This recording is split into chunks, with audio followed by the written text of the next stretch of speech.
né? Quem estava em nós representado no tocante àquela vinda das nuvens, que aconteceu ali em 63, o encontro nos ares, né?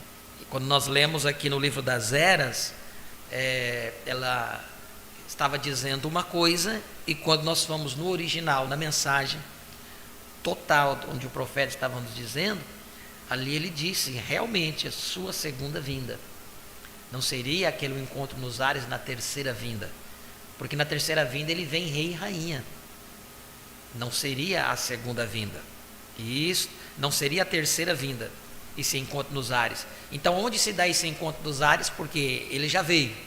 Então onde se deu esse encontro nos ares? Né? Então precisamos entender estas coisas. E ali se deu com o profeta, quando ele foi arrebatado a encontrar com Jesus Cristo nos ares. E o profeta disse que a aparição da nuvem, aquela nuvem que ali se fez nos céus do Arizona, este foi Cristo, formou o rosto de Cristo e aquela constelação dos anjos, e veio que o profeta estava aqui na terra, e ele foi levantado, né, a encontrar aqueles. Então há algo muito grande aí. E quando eu li isso ontem, o profeta dizendo sobre nós já entendíamos, já sabemos da presciência, não é algo novo, mas quando nós vemos que em 60 o profeta já estava dizendo sobre isso, porque muitas pessoas, quando nós falamos sobre a intercessão terminou, eles entram em desespero. Vocês estão ficando doidos, vocês estão ficando doidos, então nós estamos na tribulação. Outros dizem, então nós estamos no milênio.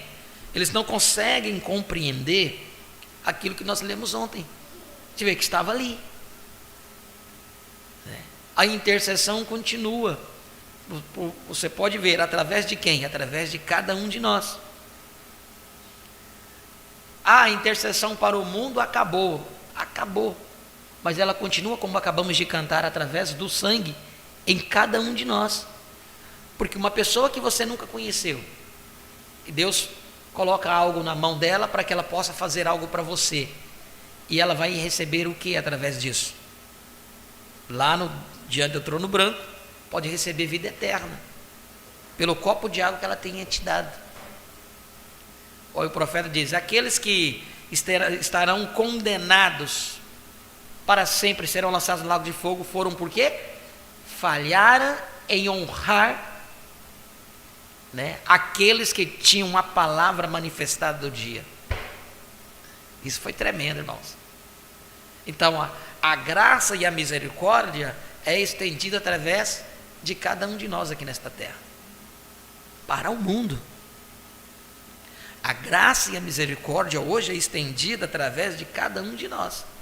Não que nós morremos, porque nós não derramamos nenhum sangue. Nós somos um produto que foi comprado, lavado e remido pelo sangue do Senhor Jesus Cristo. Então, uma vez que ele consumou a sua obra na cruz do Calvário, ele fez o quê? Ele teve que ir ao trono de misericórdia, interceder durante esses anos, que para ele foi, como o profeta disse, parecia como que foram 24 horas. Vocês lembram do livro dos selos, onde o profeta disse que quando ele morreu na cruz e ele chegou diante do trono para abrir os selos, ele estava com sangue ainda, como se tivesse acabado de ser morto. Vocês lembram quando nós estudamos dos selos? O profeta disse, acabaram de ter sido morto, não passou a gente colocamos na nossa mente os 2000 anos, né? E aí nós ficamos com a nossa mente, passou 2000 anos, então o sangue, se você demorar um dia para o outro, aquele sangue vira uma casca e logo depois sai, né? E aí você pode perceber, e o profeta disse que quando ele apareceu diante de João para abrir o livro, que havia um desespero de João, ele disse que ele se acabara de sair da cruz e foi lá para abrir o livro. Então nós estamos condicionados a um tempo físico, mas a parte espiritual, a dimensão espiritual não está condicionada a tempo, ao tempo que nós só estamos condicionados porque estamos nessas três dimensões, né? Luz, tempo e matéria. Por isso que temos noção do tempo. Os meus irmãos que partiram não têm noção do tempo. Não tem, perde-se a noção do tempo, porque sai fora dessa dimensão. a contar a partir do tempo para nós. Então, que Deus possa nos ajudar a compreender todas estas coisas, né? E queremos iniciar hoje o estudo da sexta era, a era de Filadélfia, na qual foi o mensageiro Wesley, e durou de 1750 a 1906. Ontem completou-se 115 anos desde do nascimento do profeta, foi 1909, onde foi aniversário, né, do seu nascimento. Completou-se 60, foi ontem, Jorge? Ontem, hoje é dia 7, foi dia 6. Não, dia 9. É dia 9, eu estou variando, é porque mandaram um banner já, eu estou variando, foi dia 9. 1906 foi quando iniciou a era de Laodiceia. 1906 iniciou a era de Laodiceia, né? E eu estava lendo alguma coisa ontem sobre o profeta, foi hoje pela manhã, acho que eu estava lendo isso, que o profeta nasceu num dia de Páscoa. Era um dia de Páscoa quando ele nasceu, né? Está numa reportagem quanto a uma irmã que fez o parto da sua mãe, né, o nascimento do profeta. Ela acompanhou o sobrenatural que acontecia ali na cabana quando ele nasceu, né? Então,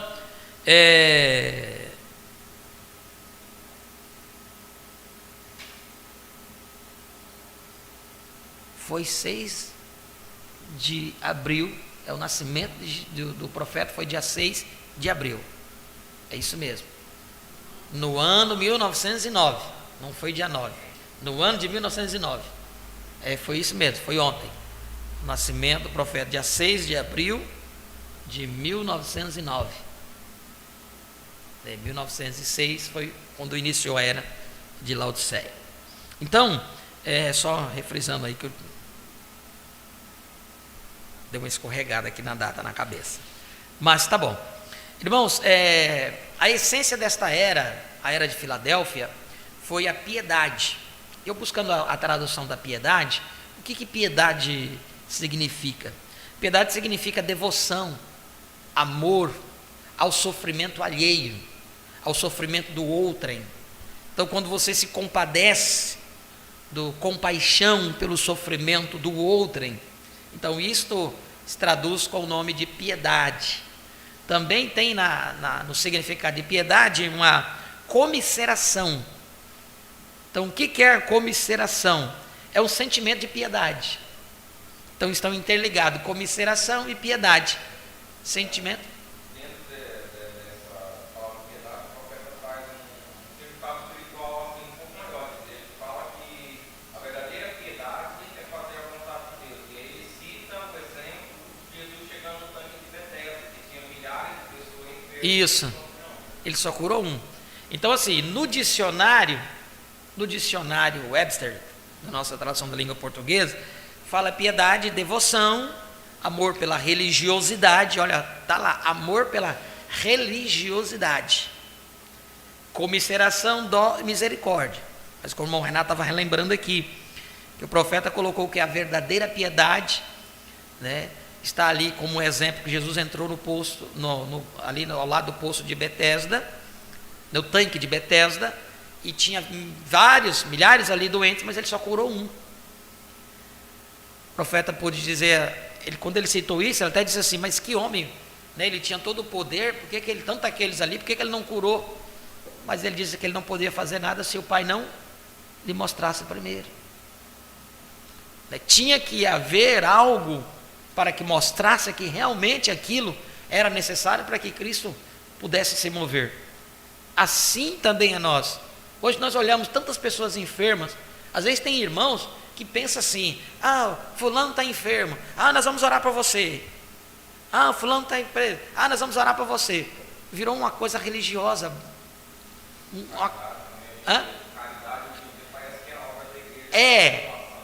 uma caridade, todas essas coisas. E a pessoa, não, eu vou orar por você, não. Aí vem aqui, aí vai com um monte de coisa. Como tem um irmão que manda todo dia. Aí fulano está pedindo porque está com a dor por isso. Fulano está pedindo oração por isso. Fulano está pedindo, a gente se compadece, levanta a mão. Mas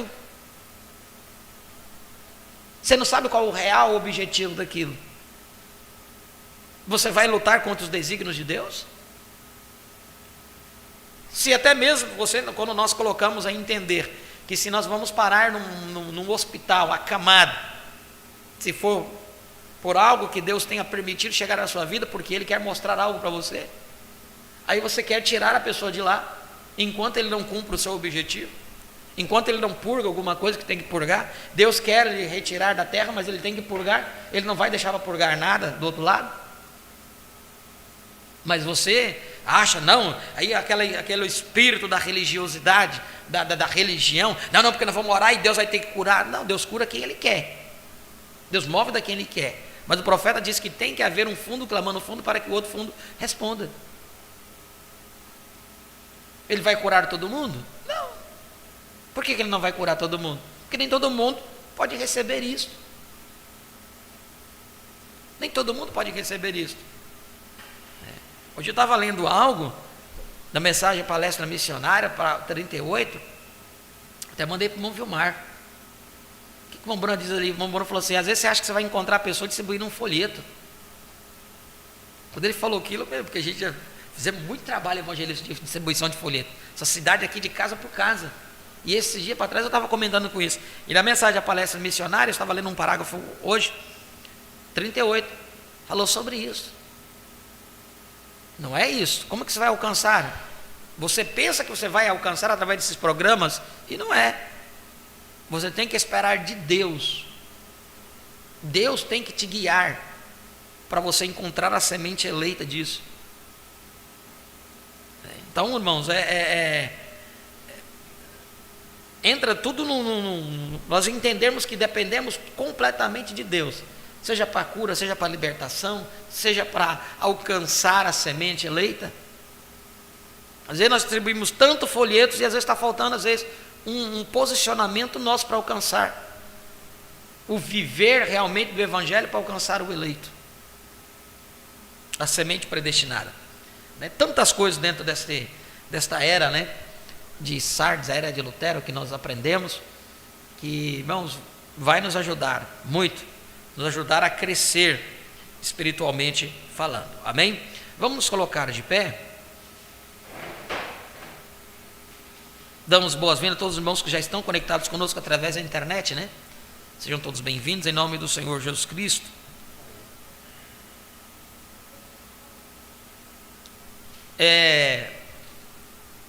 A era de Filadélfia está em Apocalipse capítulo 3, versículo 7 em diante.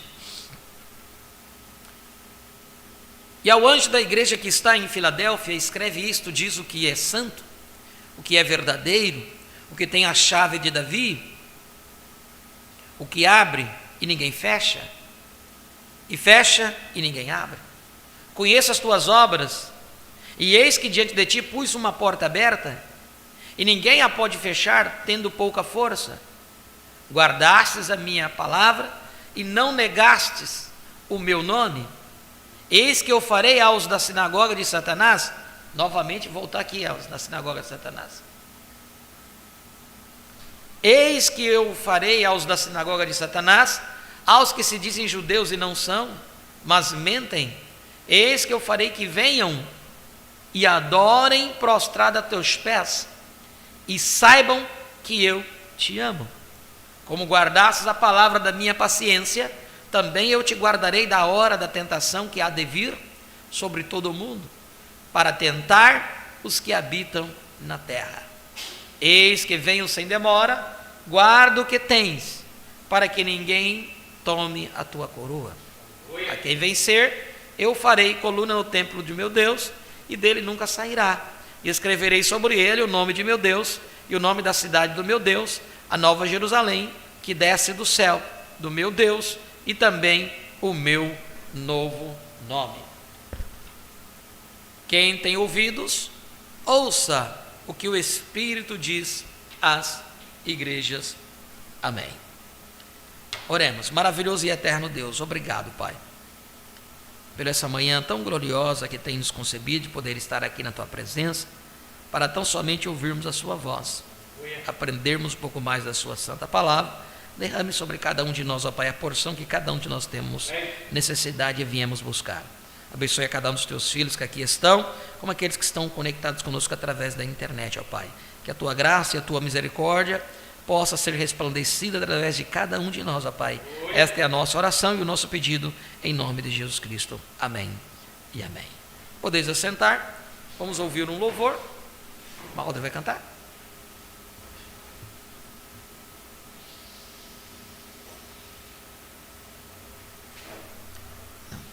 Vamos cantar um louvor.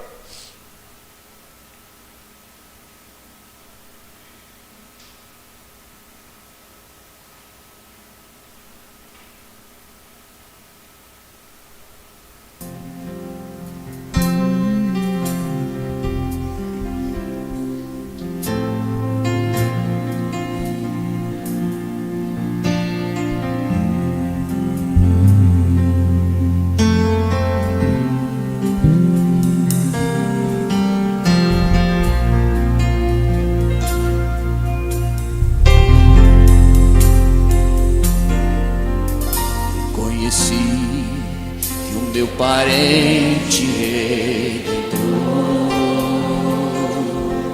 és tu,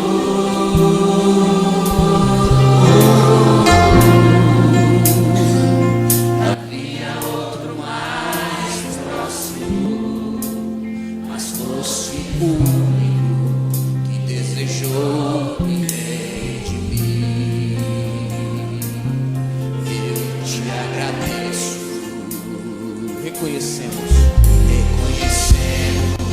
nosso parente redentor. Só tu, Senhor. Aleluia.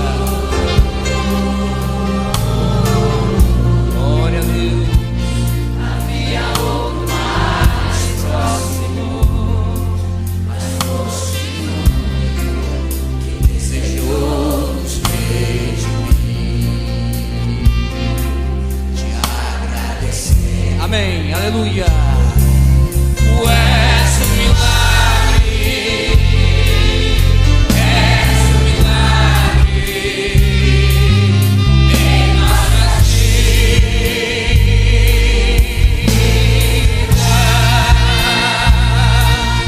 Te agradecemos, Senhor, obrigado, se chegamos até aqui. Pois só por ti tu és um milagre, aleluia, eu sou um milagre. Em nossas vidas,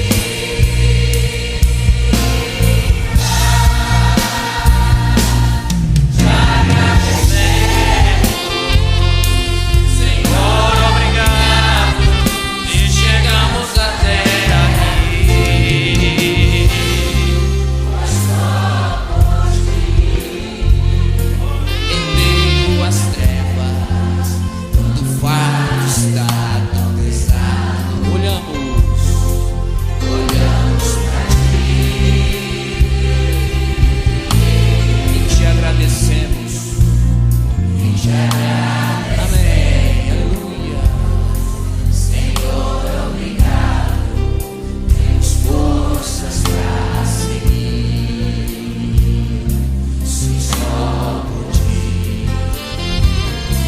estamos crendo por nossos amados, o restaurador da vida és tu,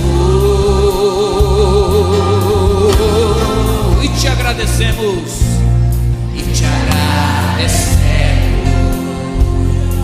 Senhor, obrigado, eles chegarão ali, sim, só por ti, sim, só. Amém, cante agora.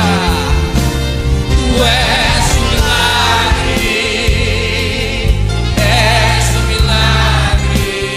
Amém. Em nossa vida,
por ti. Só por ti. Aleluia. Estamos crendo. Nossos alados. O restaurador da vida és tu.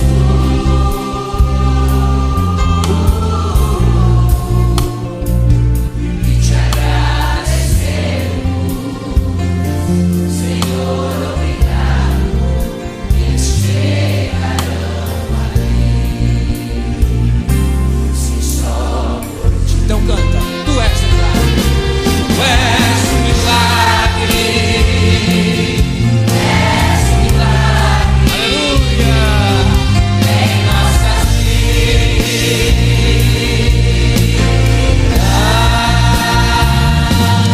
Te agradecemos, Senhor, obrigado. Se chegamos até aqui, foi só por ti. Mais uma vez, tu és o milagre. Eu sou, você é, nós somos o milagre.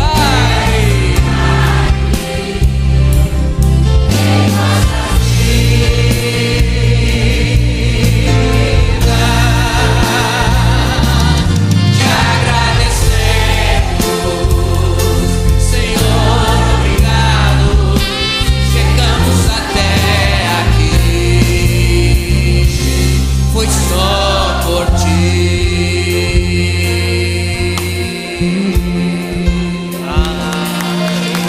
Glória a Deus.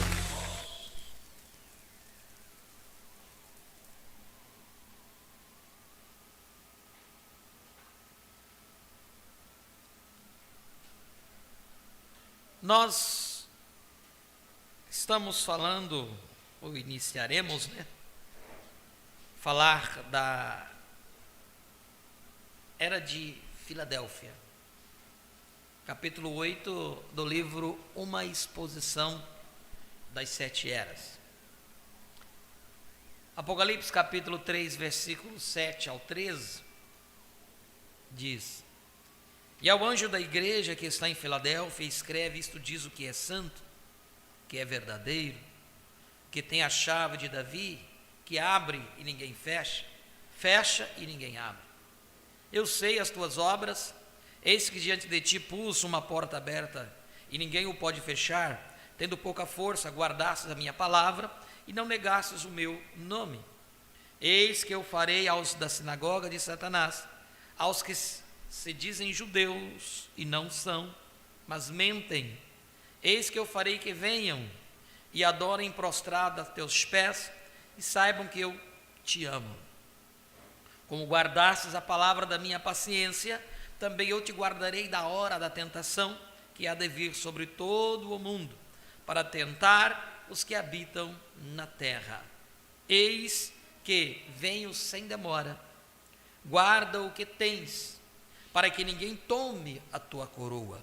A quem vencer, eu farei coluna no templo de meu Deus, e dele nunca sairá. E escreverei sobre ele o nome do meu Deus, e o nome da cidade do meu Deus, a nova Jerusalém, que desce do céu do meu Deus, e também o meu novo nome. Quem tem ouvidos, ouça o que diz, o que o Espírito diz às igrejas. Filadélfia ficava a 75 milhas ao sudoeste de Sardes. Era a segunda maior cidade da Lídia. Foi edificada sobre diversas colinas, num famoso distritivo vitinícola. Suas moedas traziam a cabeça de Baco e a figura de uma bacante, sacerdotisa de Baco. A população da cidade incluía judeus, cristãos de origem judaica e convertidos do paganismo.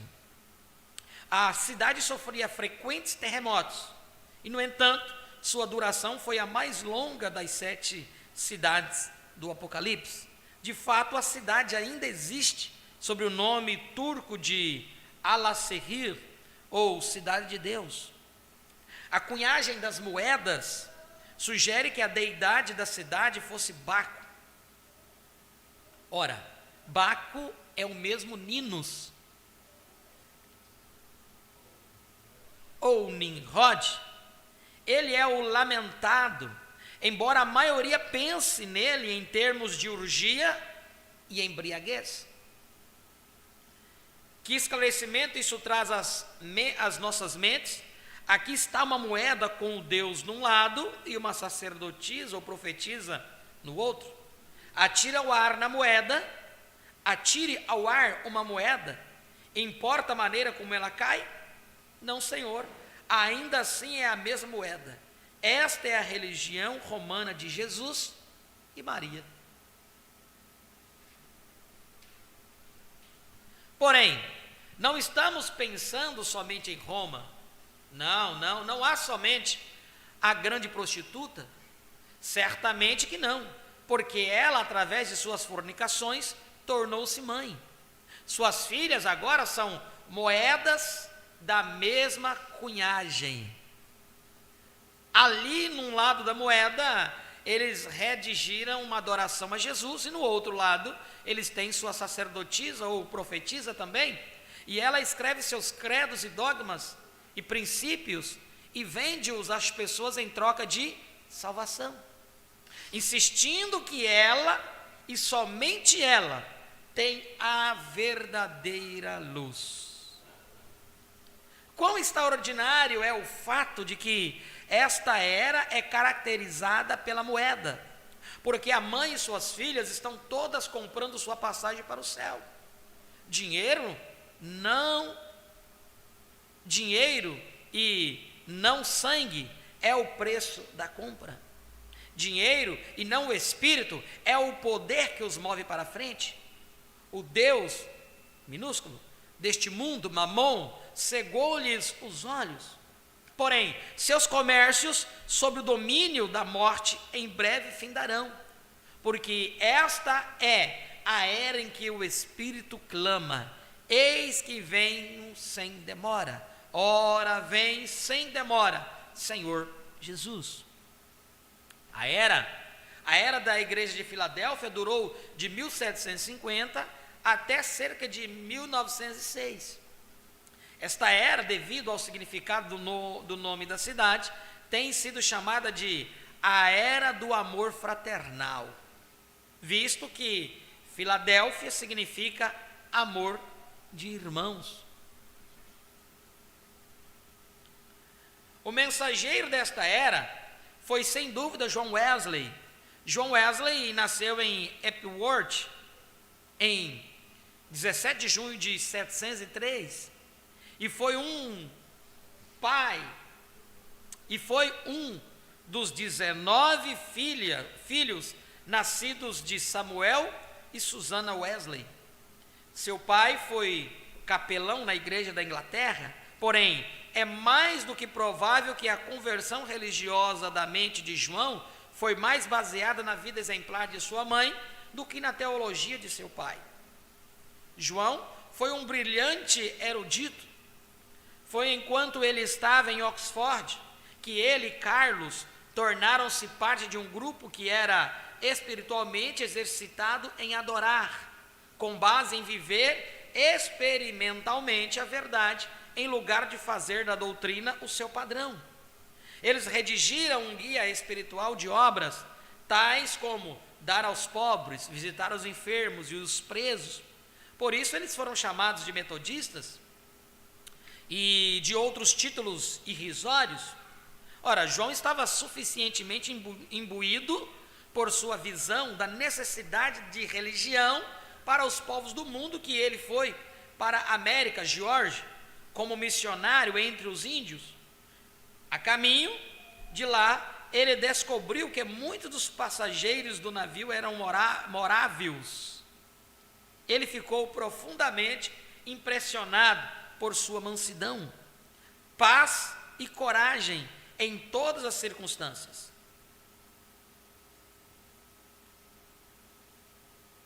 Seus esforços na Geórgia, apesar das abnegações e trabalho árduo, foram um fracasso. Ele voltou à Inglaterra clamando: eu fui para a América converter os índios, mas quem me converterá? De volta a Londres, ele novamente encontrou os morávios. Foi Pedro Boeller que lhe mostrou o caminho da salvação. Ele verdadeiramente nasceu de novo para a consternação e evidente irritação de seu irmão Carlos, que não podia entender como um homem tão espiritual como João pudesse dizer que anteriormente não estava certo com Deus. Foi entender, não estava certo com Deus, foi, entretanto, não muito depois disto, que Carlos também foi salvo pela graça.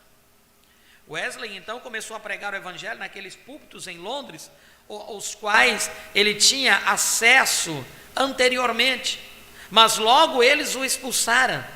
Foi nesta ocasião que seu velho amigo George Whitefield lhe foi útil, pois convidou João a vir ajudá-lo a pregar nos campos onde milhares estavam dando ouvidos à palavra. Inicialmente, Wesley duvidou que devesse pregar ao ar livre em lugar de um edifício, porém, quando viu as multidões e viu a operação do evangelho no poder do Espírito, ele voltou-se de todo o coração a tal pregação, porque pensava ele que tinha que pregar apenas dentro de 4 paredes. A obra logo assumiu tais proporções que ele começou a mandar numerosos leigos para pregar a palavra. Isso parecia um paralelo ao Pentecostes, onde o Espírito levantou homens com poder para pregar e ensinar a palavra quase da noite para o dia.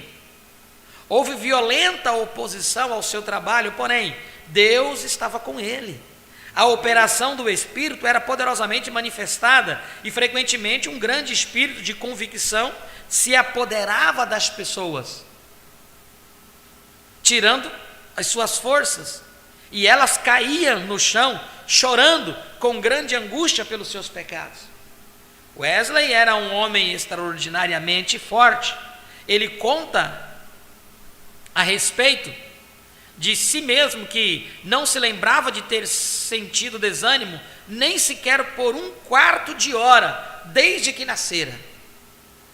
Você já imaginou?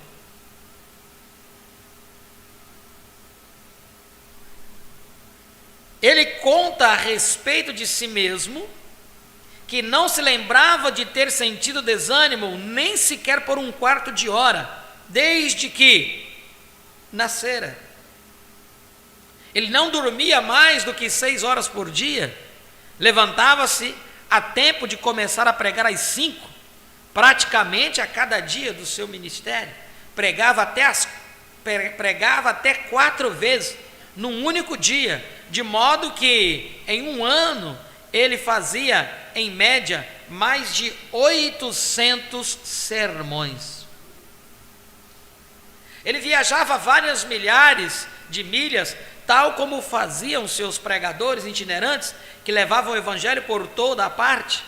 Na realidade, Wesley viajava 4.500 milhas, que dão 7.200 quilômetros por ano a cavalo. 7.200 quilômetros.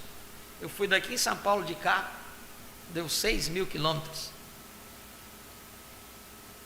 Ida e volta, né? Andamos quase 3.000 para ir, 3.000 para voltar. Então fizemos isso em 3 dias. Você imagina um ano andar esse trajeto, ida e voltar de cavalo, um pouquinho mais além ainda, 7.200 quilômetros a cavalo.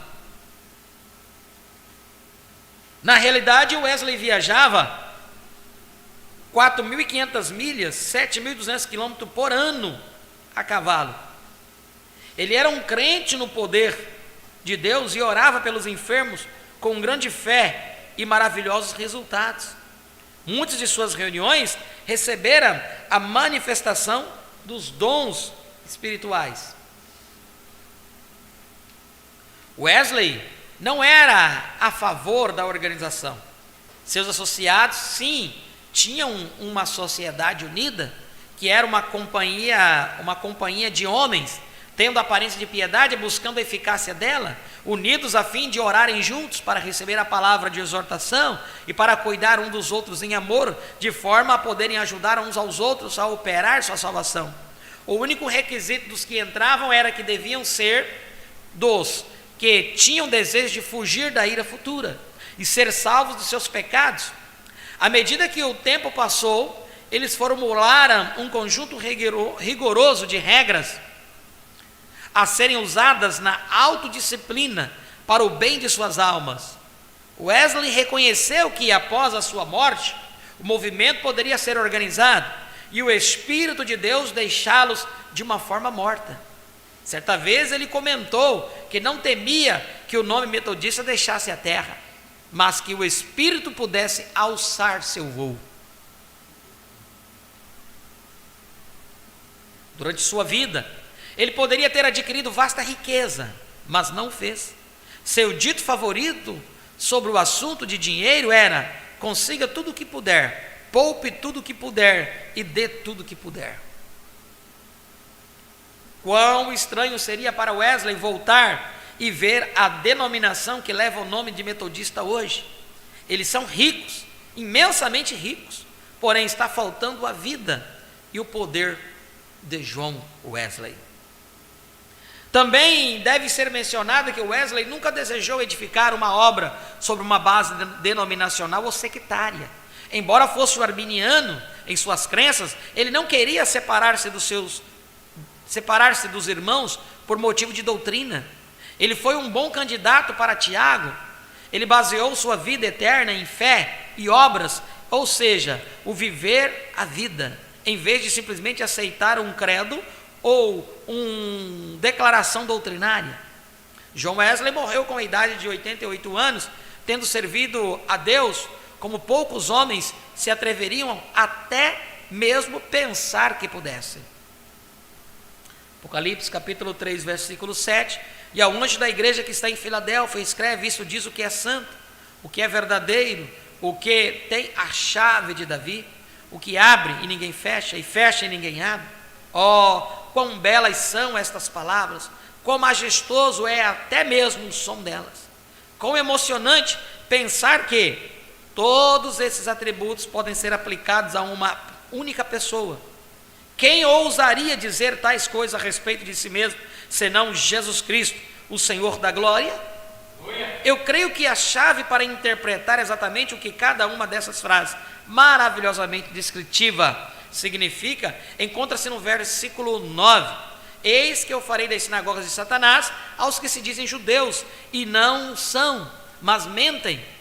Eis que eu farei que venham e adorem prostrados a teus pés e saibam que eu te amo. Eu digo que este versículo é a chave porque trata com os judeus como sempre chamaram-se de filhos de Deus, com a exclusão de todos os demais. Eles crucificaram e mataram o Senhor Jesus Cristo. Sua obra terrível trouxe seu próprio sangue sobre suas próprias cabeças por séculos. Tudo porque rejeitaram Jesus como o seu Messias, o qual realmente ele era. Para eles, ele não era aquele Messias a qual realmente ele era. Para eles, ele não era aquele que vinha, ou o filho de Davi. Para eles, ele era Belzebu, ou algum injusto digno somente de destruição. Mas não, ele realmente era Emanuel, Deus manifestado em carne. Ele realmente é o Messias, com certeza. Ele era exatamente o que agora descreve ser. Lá está ele, o mesmo Jesus. Jesus Cristo é o mesmo ontem e hoje e eternamente. Este santo no meio dos candeeiros é o mesmíssimo Jesus que andou nas praias da Galileia, que curou os enfermos, que ressuscitou os mortos e que, apesar de prova irrefutável, foi crucificado e morto. Mas ele ressuscitou e está assentado à destra da majestade nas alturas. Os judeus não o chamavam santo naquele tempo, eles não o chamam santo agora, porém ele é santo. Salmos 16, versículo 10: pois não deixará a minha alma no inferno, nem permitirás que o teu santo veja a corrupção. Eles buscavam a sua justiça segundo a lei e falharam miseravelmente, pois pela lei nenhuma carne pode ser edificada, pela lei nenhum homem pode ser santificado, do Senhor vem a santidade. 1 Coríntios 1, versículo 30, mas vós sois dele, em Jesus Cristo, o qual para nós foi feito sabedoria e justiça, e santificação e redenção. 2 Coríntios 15, versículo 21b, para que nele fôssemos feitos justiça de Deus, era Cristo ou perecer, e eles perecem porque o rejeitaram. Os homens daquela era, assim como hoje, estavam cometendo o mesmo erro. Assim como os judeus se refugiaram numa forma sinagogal de adoração, assim também na era de Filadélfia, eles estavam se refugiando na igreja. Não é juntar-se a uma igreja que vale.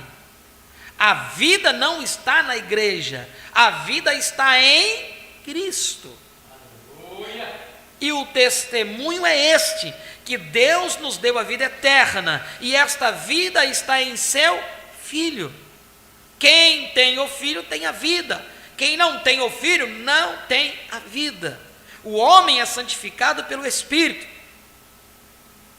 É o Espírito de santidade que ressuscitou Jesus dentre os mortos, que vive em nós e nos santifica com sua santidade. Amém.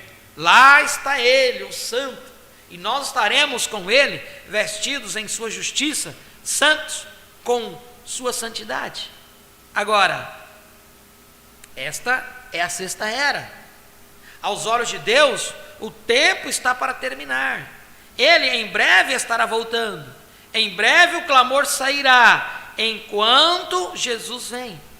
E quem está sujo, suje-se ainda. Quem é justo, faça justiça ainda. E quem é santo, seja santificado ainda. Apocalipse 22, versículo 11, parte B.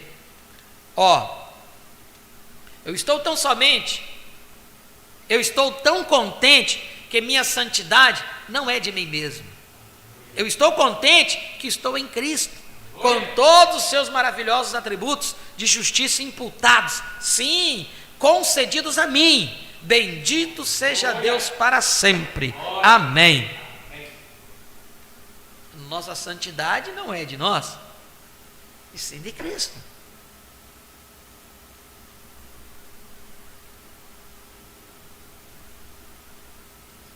Isto diz o que é verdadeiro.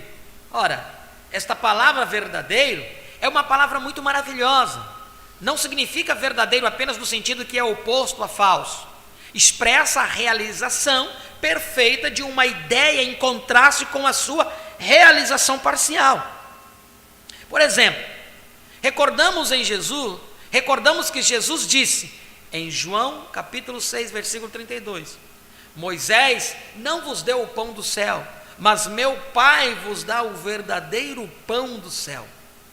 João 15, versículo 1, eu sou a videira verdadeira. Hebreus capítulo 9, versículo 24, porque Cristo não entrou num santuário feito por mãos, figura do verdadeiro, porém no mesmo céu, para agora comparecer por nós perante a face de Deus.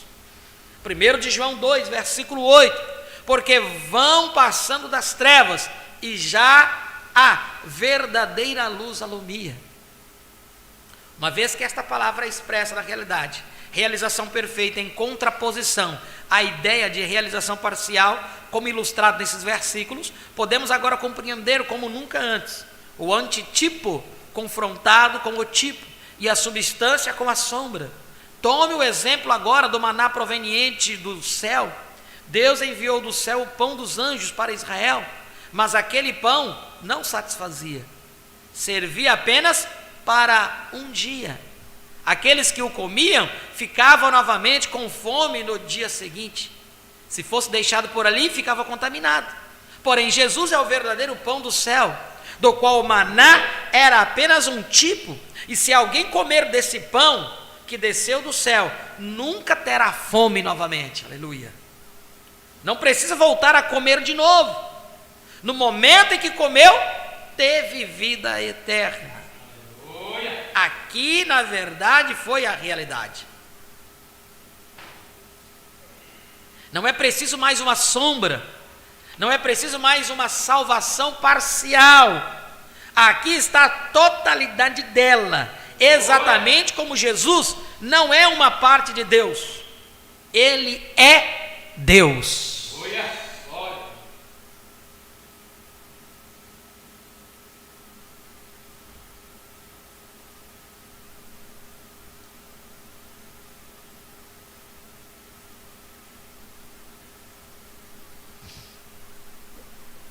Não deixe que os simbolismos te façam descer.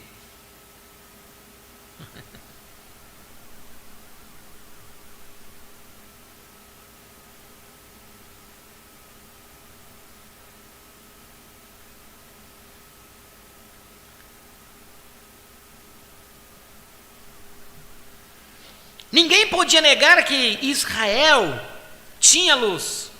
Eles eram as únicas pessoas que tinham luz como nação. Foi como quando o Egito estava tão escuro que se podia sentir, porém, nos lares dos israelitas havia luz. Porém, agora, a verdadeira luz chegou. A luz do mundo é Jesus. Moisés e os profetas trouxeram a luz por meio da escritura relativa ao Messias. Desse modo, Israel tinha luz, porém agora o cumprimento da luz chegou, e o que era apenas palavra resplandecente tem agora irrompido no resplendor de Deus manifestado entre seu povo. Assim como a coluna de fogo dava luz à noite, e isto era maravilhoso, agora a luz e a vida foram manifestadas na plenitude da divindade corporalmente.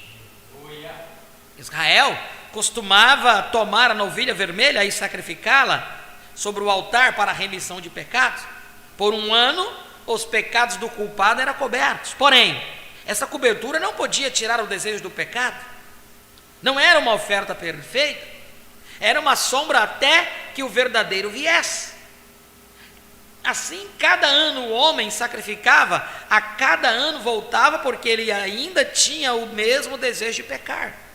A vida do animal expiava os seus pecados, mas sendo o sangue animal que fora derramado, a vida animal que fora dada, ela não podia voltar sobre o homem. Se tivesse voltado, mesmo assim não teria sido útil. Mas quando Cristo, o perfeito substitutivo, foi dado, e seu sangue for derramado, então a vida que estava em Cristo voltou sobre o pecador arrependido, e esta vida, sendo a perfeita vida de Cristo, sem pecado e justa, então o culpado podia sair livre, porque não tinha mais desejo de pecar. A vida de Jesus tinha voltado para ele. É isso que quer dizer Romanos 8:2. A lei do Espírito de vida em Cristo Jesus me livrou da lei do pecado e da morte. Mas os judeus do passado, lá no tempo de Jesus, não quiseram aceitar esse sacrifício. O sangue dos touros e bodes não aperfeiçoava nada. Foi outrora o método ordenado por Deus. Mas agora, Cristo, tendo se manifestado na carne, e pelo derramamento de seu próprio sangue, aniquilou o pecado, e por esta oferta de si mesmo, nos aperfeiçoou. Os judeus não aceitariam isto. Porém, o que diz desta era de Filadélfia, e também sim das outras eras? Elas realmente aceitaram esta realidade em Cristo? Não, Senhor. Embora Lutero trouxera a verdade da justificação, a igreja romana e a sua contraparte oriental, a igreja ortodoxa, ainda se apegavam às obras. Agora, obras são excelentes, mas elas não salvam você, elas não o aperfeiçoam. É Cristo ou perecer. E não é nem mesmo Cristo e obras, é somente Cristo.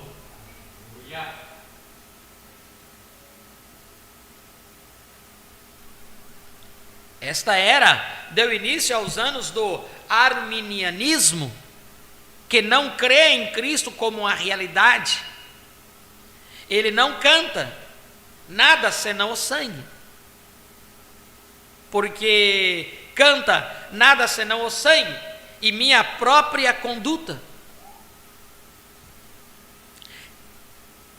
Ele não canta nada senão o sangue, porque canta nada senão o sangue e minha própria conduta. E agora eu creio em boa conduta. Se você é salvo, você agirá corretamente. Já examinamos isto.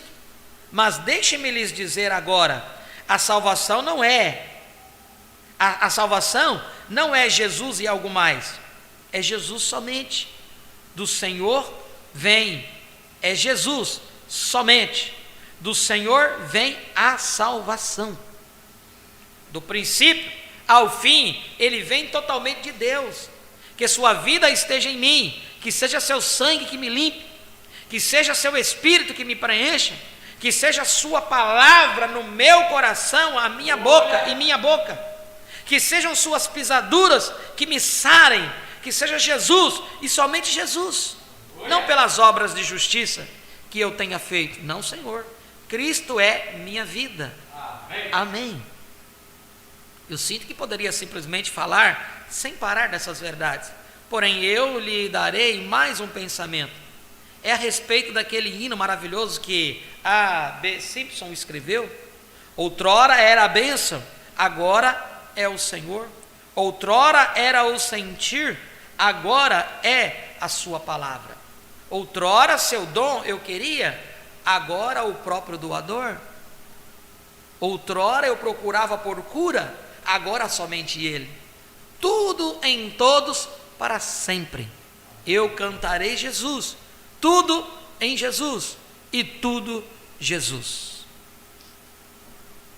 Não há nada nesta vida tão satisfatório quanto tu possa ser, tão bom e tão excelente quanto possa ser. Você apenas encontrará a soma total de toda a perfeição em Cristo. Ao lado dele, tudo se esvai em insignificância, porque tem a chave de Davi. Esta bela frase segue e procede da frase anterior. O que é verdadeiro, Cristo, a realização perfeita, confrontada com a realização parcial. Aqui está. Moisés foi um profeta de Deus, porém Jesus, semelhante a Moisés, foi o profeta de Deus. Davi, um homem segundo o coração de Deus, foi um rei de Israel, foi rei de Israel, porém Jesus é o Davi maior. Rei dos reis, Senhor dos senhores, Deus, verdadeiramente Deus. Agora, Davi nasceu da tribo de Judá, da qual não saiu nenhum sacerdote, embora ele comesse do pão da proposição, reservado aos sacerdotes. Ele foi o grande guerreiro vencendo o inimigo, estabelecendo o povo, como rei assentou-se no trono. Ele foi um profeta, ele foi um maravilhoso tipo de Cristo. Agora, diz Isaías 22:22, e porei a chave da casa de Davi sobre o seu ombro, e abrirá, e ninguém fechará, e fechará, e ninguém abrirá. O Espírito usa esta referência do Velho Testamento com relação ao Senhor Jesus Cristo e o seu ministério na igreja. O que a chave de Davi significa naquele tempo é mera sombra, a qual agora é cumprida em Jesus, estando no meio dos candeeiros. E isto tem a ver com o nosso Senhor, após a sua ressurreição, e não com a sua peregrinação terrena. Mas o que esta chave significa?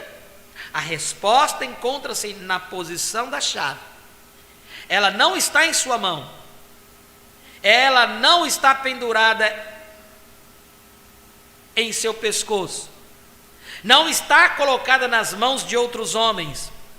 Ou o versículo não poderia estar dizendo que somente ele tem o uso desta chave, porque somente ele abre e fecha, e ninguém tem esse direito senão o próprio Jesus. Não é isso correto? Amém? Mas onde está a chave? Está sobre o seu ombro. Mas o que o ombro tem a ver com isso? Leia Isaías 9, versículo 6. E o principado está sobre os teus ombros. Mas o que significa isso? A resposta é esta. A frase, o principado sobre os seus ombros, vem da cerimônia nupcial do Oriente. Quando a noiva é entregue ao noivo, ela tira o seu véu e coloca-o sobre os ombros do noivo, significando que ela está não apenas sobre o seu domínio, que ela transferiu os seus direitos a ele, que ele é a cabeça, mas também que ele assume a responsabilidade e o encargo que ele, e somente ele, ninguém mais, nenhum outro homem, nenhum outro poder tem qualquer direito e responsabilidade. E isto, amados, é a chave de Davi. Eita glória! Deus, sendo soberano por decreto divino, conheceu prévia exatamente quem estaria em sua noiva. Ele a escolheu. Ela não o escolheu. Ele a chamou. Ela não veio por sua própria conta. Ele morreu por ela. Ele a lavou em seu próprio sangue. Ele pagou o preço por ela. Ela pertence a ele e somente a ele. Ela está inteiramente confiada a ele. E ele aceita a obrigação. Ele é sua cabeça, porque Cristo é a cabeça de sua igreja. Assim como Sara chamava Abraão de Senhor, assim também a noiva é feliz em que ele seja seu Senhor. Ele fala a ela e ela obedece, porque esse é o seu deleite. Não têm os homens considerado esta verdade? Eles têm estimado a sua pessoa, a qual unicamente tem total autoridade soberana sobre sua igreja? Mas, têm os homens considerado esta verdade? Eles têm estimado a sua pessoa, a qual unicamente tem total autoridade soberana sobre sua igreja? Eu digo não, porque em cada era a igreja tem sido governada pela hierarquia e sacerdócio, uma sucessão apostólica, fechando a porta da misericórdia e da graça a quem quer, e em lugar de assumir o amor e a responsabilidade da igreja, a tem tornado presa e a destruído com gana mercenária. Tenha tornado presa, quer dizer, tenha prendido ela e destruído com gana mercenária. O clero vivia em suntuosidade, e o significado da palavra suntuosidade é grande luxo. O clero vivia em suntuosidade, grande luxo, enquanto a pobre igreja se alimentava das cascas do abuso. E nenhuma era agiu diferente. Cada uma vinculou sua organização e pôs o governo sobre homens e confiou a igreja a este governo. Que as pessoas ousassem se levantar e eram brutalmente suprimidas ou expulsas. Cada denominação tem o mesmo espírito. Cada denominação jura que tem a chave do governo da igreja. Cada denominação alega que ela abre a porta. Porém, isso não é verdade. É Jesus e Jesus somente. Ele estabelece os membros no corpo. Ele dota-os com seus ministérios. Ele coloca os dons à disposição dela. Ele cuida dela e a dirige. Ela é sua propriedade exclusiva. E ele não tem nenhuma outra a não ser ela. Aleluia. Que grande contraste com a realidade é esta era da igreja na qual vivemos. E em breve, um dia, esses homens que agora mesmo professam falar pela igreja, estarão se levantando no movimento ecumênico para colocar um anticristo vivo na cabeça de sua organização, o qual depõe o Senhor, e nós o encontraremos, Cristo, fora da igreja, dizendo: eis que eu estou à porta e bato. Se alguém ouvir a minha voz e abrir a porta, entrarei em sua casa, e com ele cearei, e ele comigo. Apocalipse capítulo 3, versículo 20. Mas deixe-me dizer isto: nosso Senhor não está derrotado. Homens alegam abrir e fechar a porta que conduz a Deus, porém são mentirosos. Tudo que o Pai lhe deu virá a ele, e o que vem a ele de maneira nenhuma será lançado fora. Ele não perderá nenhum deles. João 6, versículo 37 ao 39. E quando aquele último membro eleito do corpo de Cristo entrar, então nosso Senhor aparecerá. Novamente ele cita de novo: quando o último membro eleito do corpo de Cristo entrar, então nosso Senhor aparecerá. Quem é esse último? Coloquei observação. Vamos seguir. A chave de Davi, não foi Davi o rei de Israel, todo Israel? A chave de Davi, não foi Davi o rei de Israel, todo Israel? E não é Jesus, o filho de Davi, de acordo com o fato de que ele se assentará no trono de Davi no milênio e reinará e regerá sobre sua herança? Certamente. Deste modo, a chave de Davi significa que é Jesus que introduzirá o milênio. Aquele que tem as chaves da morte e do inferno ressuscitará os seus para que eles possam compartilhar o seu reino de justiça sobre a terra. Quão maravilhoso que o nosso Senhor tenha todas as respostas. Na verdade, nele são cumpridas todas as promessas de Deus. Na verdade, por estarmos nele, somos herdeiros do que ele comprou para nós. Sim, ali está ele, o Senhor da glória. Outrora, como Pai, ele estava rodeado pelos anjos, arcanjos, querubins, serafins e todo o exército do céu, clamando: santo, santo, santo é o Senhor Deus dos exércitos. Tal era a sua santidade que ninguém podia aproximar-se dele. Porém agora o vemos na igreja, compartilhando sua própria santidade conosco, até que nele nos tornamos a própria justiça de Deus.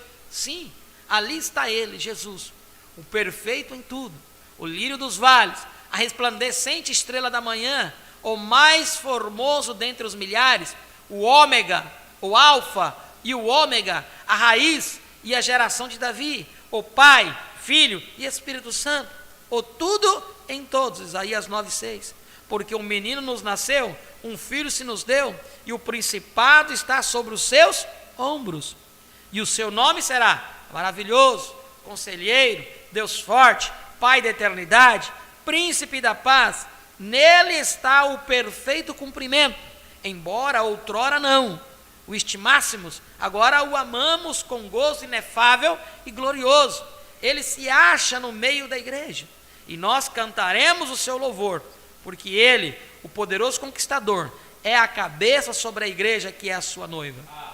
Ele comprou esta noiva, ele a possui, ela é sua e somente sua, e ele cuida dela. Ele é o nosso rei e nós somos o seu reino, sua possessão eterna. Aleluia.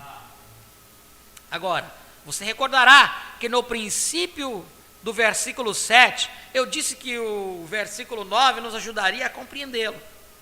Espero que você tenha visto o que eu quis dizer.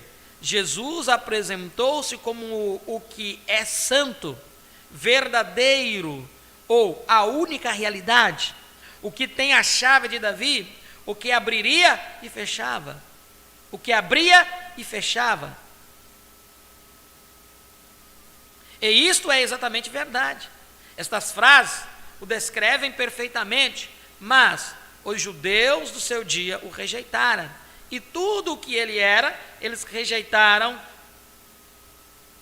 e tudo o que ele era, mas os judeus do seu dia o rejeitaram, e tudo o que ele era. Eles rejeitaram o seu Salvador e tudo o que ele significava para eles. E o cristão nominal agora tem feito o mesmo. Eles têm feito exatamente o que os judeus fizeram. Os judeus o crucificaram e depois viraram-se contra o verdadeiro crente. O cristão nominal o tem crucificado de novo e virado-se contra a verdadeira igreja para destruí-la. Porém, Deus é verdadeiro e aquele que está acima de tudo retornará ainda. E quando fizer, ele mostrará quem é o único potentado. E assim como ele revela-se ao mundo e todo mundo dobra-se aos seus pés, naquele tempo todo mundo se dobrará aos pés dos santos, demonstrando que eles estavam certos em sua posição firme com ele. Bendito seja Deus para sempre. Amém. Aleluia. Viemos até a página 267.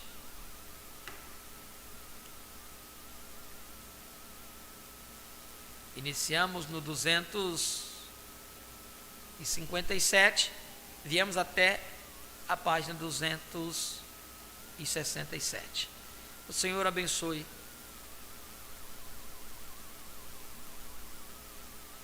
a sua palavra em nossos corações. Esta é uma era muito esclarecedora. Tem algo grande vindo aí, e eu creio que nós vamos ser ricamente abençoados, como fomos nesta manhã, com a porção da palavra. Que o Senhor derrame sobre cada um de nós aquilo que nós temos necessidade. Amém?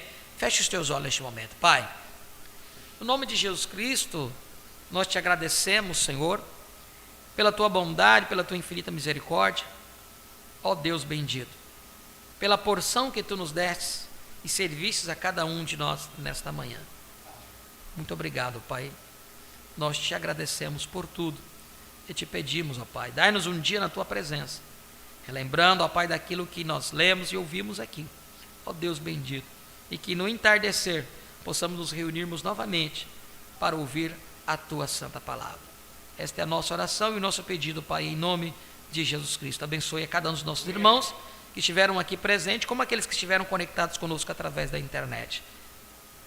Conceda-lhes todas as suas necessidades.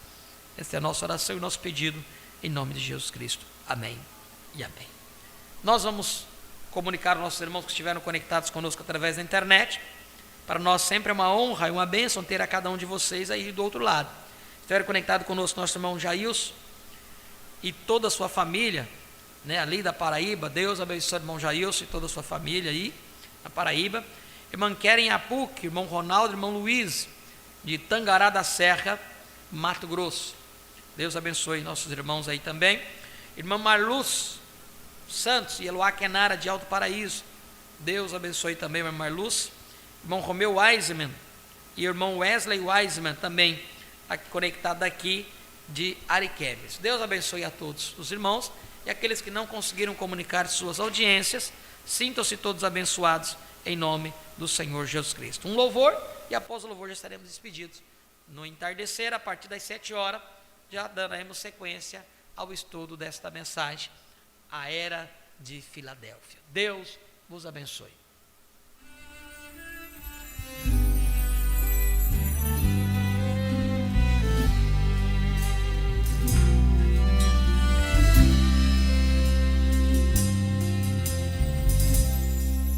Pés descalços, firme ao chão, entre a cruz e a solidão, lá estava ele, em meio à multidão, batia forte o coração,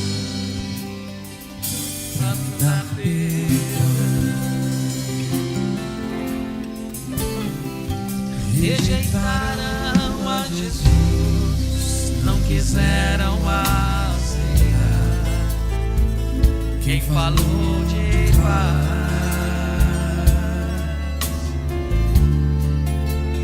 todos diziam: matem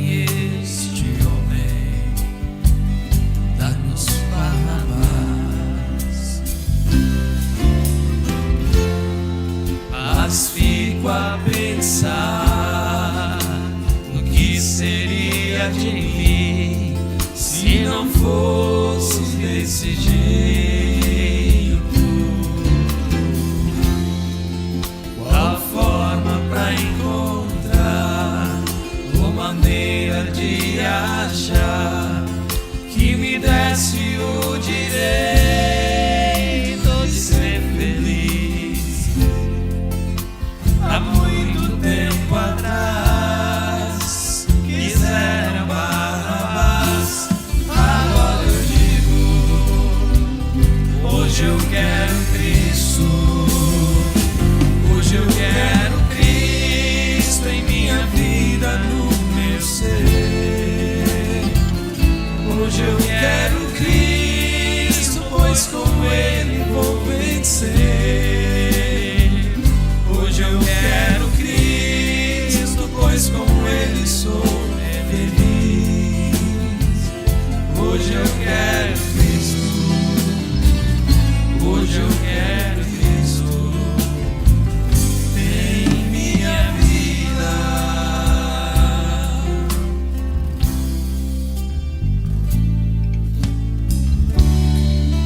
Pés descalços ficam no chão, entre a cruz e a solidão. Lá estava Ele, em meio à multidão, batia forte o coração pra me dar perdão. Rejeitaram a Jesus, não quiseram aceitar quem falou de paz.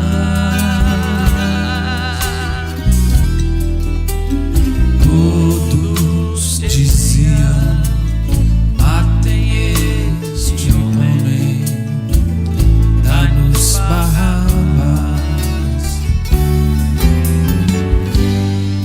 Mas fico a pensar o que seria de mim se não fosse desse jeito. Qual forma pra encontrar uma maneira de achar que me desse o direito de ser feliz? Há muito tempo atrás quiseram Barrabás, agora eu digo, hoje eu quero Cristo. Hoje eu quero Cristo em minha vida, no meu ser. Hoje eu quero Cristo, pois com Ele vou vencer. Hoje eu quero Cristo, pois com Ele sou feliz. Hoje eu quero Cristo. Hoje eu quero Cristo em minha vida. Hoje eu quero Cristo em minha vida, no meu ser. Hoje eu quero Cristo, pois com Ele vou vencer. Hoje eu quero Cristo, pois com Ele sou feliz. Hoje eu quero Cristo. Hoje eu quero Cristo em minha vida. Aleluia. Deus abençoe em nome de Jesus.